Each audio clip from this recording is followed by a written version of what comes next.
Hello and welcome to another Purveyor of Light Photoshop Quick Tip. I'm your host Len Erickson, and we've got a real good, quick, easy one today. One that you can have a lot of creative fun with. It's called custom vignetting. We've all done vignetting, whether it's in Lightroom or in Photoshop with the standard oval darkening of the edges, but I like to take it up, make it vignettes more interesting, and doing that by using custom shapes. So let's go ahead and jump right in and show you how we can do this.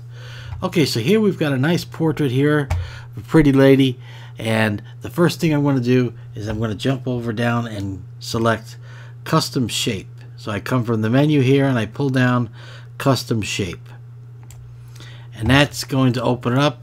I come up into the shapes, and these are the default shapes that come with Photoshop, and they're already pre-configured for you.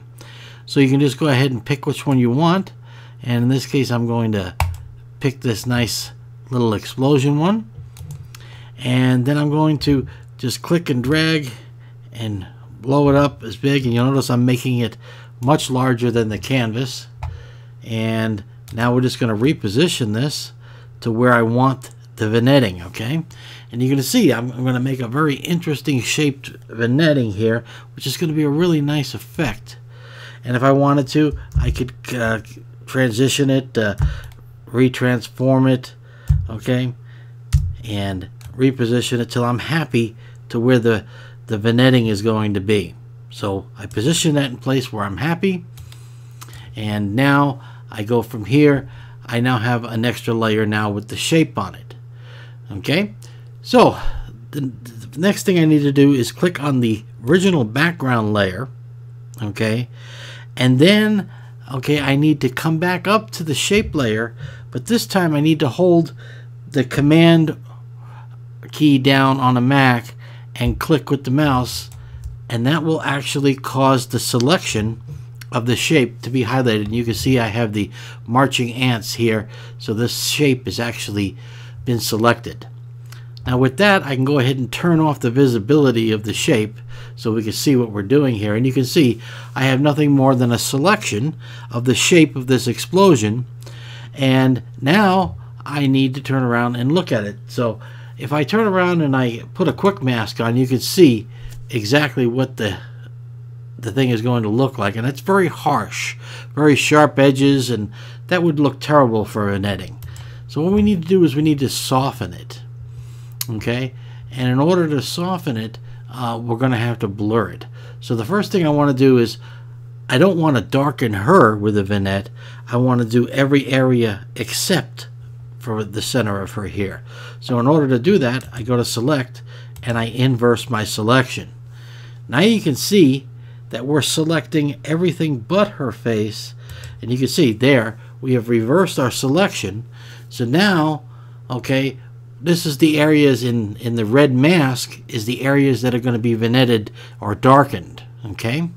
So now we just simply say, okay, now I want to come up to filter and then blur and Gaussian blur, and now I just want to slide the slider, okay, to determine how hard or how soft I want the edging to be. You'll notice the more pixels I put on the radius, the softer it gets, the more interesting it gets. And so I move it up, and again, there's no right number here. This is a creative choice. Okay, so I'm gonna come up here and do a little more, and I'm gonna say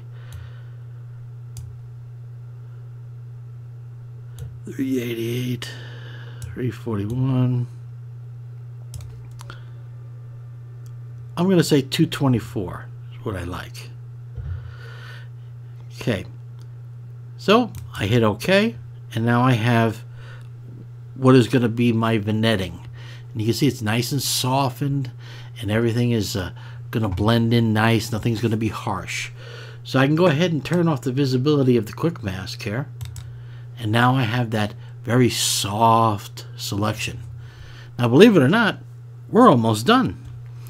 Okay, so now that I have this here, I'm going to just simply put up a levels adjustment layer, and I click that, and now all I'm going to do, okay, is just slide the gamma over to the right, and you can see that I can bring the vignetting in that custom shape. And again, what's the right amount? Well, it's entirely up to me. I slide it to where I'm happy, and there we are. We're done. There's a custom vignetting that'll give your pictures that additional pop, that additional interest. So here's where we started from. Or nice picture, but we've taken it up a notch right here. I think you'll agree, before and after, we've really added a lot of pizzazz. So go ahead and try this technique. Have some fun. Use custom shapes. Be as creative as you want to be. Okay? Until next week, you guys take care. Bye-bye.